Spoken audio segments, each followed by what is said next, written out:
नमस्कार, मैं सौरभ शुक्ला।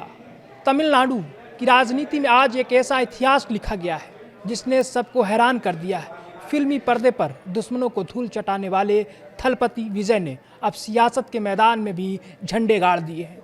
2026 के विधानसभा चुनाव में विजय की पार्टी टीवी के सबसे बड़ी पार्टी बनकर उभरी है और उन्होंने मुख्यमंत्री एम.के. स्टालिन की सत्ता को उखाड़ फेंका है। ये जीत इसलिए बड़ी है क्योंकि जो काम रजनीकांत और कमल हासन जैसे दिग्गज नहीं कर पाए, वो 52 साल के विजय ने कर दिखाया।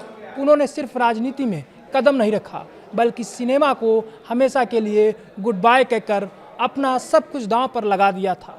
आप सोच रहे होंगे कि विजय ने ऐसा क्या अलग किया। देखिए, रजनीकांत और कमल हासन ने राजनीति तो शुरू की, लेकिन सिनेमा का मोह नहीं छोड़ा।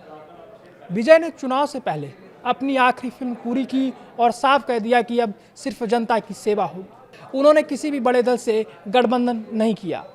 उन्होंने खुद को एक तीसरे विकल्प के तौर पर पेश किया। उन्होंने लोगों से एक बहुत भावुक अपील की। उन्होंने कहा, टीवी को वोट देना मतलब अपने परिवार के सदस्य को चुनना है। और तमिलनाडु की जनता, खासकर युवाओं और महिलाओं को ये बात उनके दिल तक छू गई।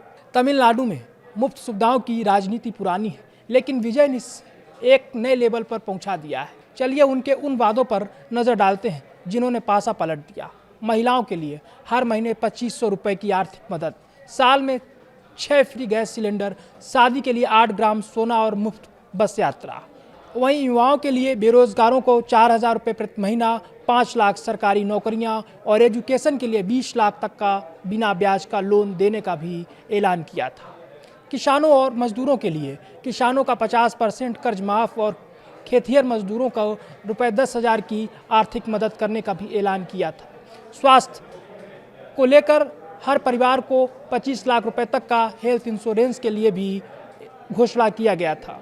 फ्यूचर विजन, विजय ने केवल पुरानी बातें नहीं की, उन्होंने एआई मंत्रालय, एआईसीटी और एआई यूनिवर्सिटी बनाने का आधुनिक वादा भी किया।